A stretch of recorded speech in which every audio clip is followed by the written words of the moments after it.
All right, music fans, welcome. Harmless Dave here talking about real music in real time for real people just like you and just like me. So, Journey and this Las Vegas residency, pretty interesting stuff as we kind of see another new version of this band out on stage. Todd Jensen playing bass, Dean Castronovo playing drums again by himself, right? Um, and it's a really solid band. They do sound tight. They do sound well rehearsed. We got Jonathan Cain back there doing keyboards and the occasional rhythm guitar work. A lot of people kind of fail to recognize that John is spending a good amount of time playing rhythm guitar and does a decent job. And then, the big question mark is Arnel Pineda on lead vocals. Now, I'm not trying to start any rumors. I know Neil Sean did this tweet saying stuff about rumors about Arnel Pineda leaving the band. I've never suggested he's going to leave. What I do know is vocally, from time to time, he has some issues. It seems as though he might be kind of getting back on track a bit. I've watched a number of videos and was expecting much worse than I listened to. Now, for the skeptics, though, out there who will immediately counter with, well, Dave, they're probably using vocal tracks. Maybe they could be. I'm not saying they haven't in the past. It's well documented that they've used tracks, especially during the Steve Augeri meltdown. But I don't know. I think they sounded pretty authentic live. Arnel, to his credit, is a very athletic frontman. He runs around quite a bit, and that can't help your breathing when you're trying to sing these songs. And by the way, everything is tuned down, from what I can tell, about a half a step. There were some songs that I think started where they normally start, but most of the stuff is tuned down a bit. And, as again, a fan that's going to be a little bit more demanding, since I'm going to pay $200 or $300 for a ticket to go see this band, I think they owe it to the fans to perform the music in the original key. I think that, to me, is more the scandal, that if you can't put this music out there the way it was recorded, the way you still hear it on the radio, if you can't do that, then you're really, it's not worth it to me. Find a band who can play the music in its original form. And if they can't do that, they either need to retire, right? Or they need to find different members who can help them pull that off. The fan footage video from the latest round of the Vegas residency, I think, showed that the band is getting a little better, a little sharper. The vocals were better. And, again, if somebody can prove to me there's a vocal track, I will take it into consideration when I do videos. It's hard to prove. It's a hard thing to prove. And you've got casual fans in attendance. People will send me little clips and they'll say, okay, he was on the microphone here, but there was, no vocals coming out, or he left the microphone too soon and there were still vocals. So that happened a couple of times at the very beginning of Journey coming back. I think in New York or somewhere toward the beginning, Chicago maybe. But I watched and I saw the timing was not synced. I mean, there's an art. If you're going to lip sync, there's a real art to that, to pull it off.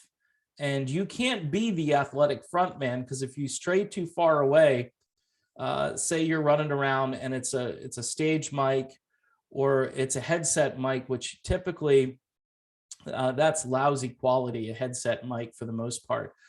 You need like at least a mic that you can hold and sing into to get real decent quality. I know they're making better quality stuff, smaller and smaller, but you can't necessarily compensate for the volume of a microphone per se, like how much surface area it has. It just is going to absorb more sound. It's going to be richer, cleaner, deeper, all of those different things.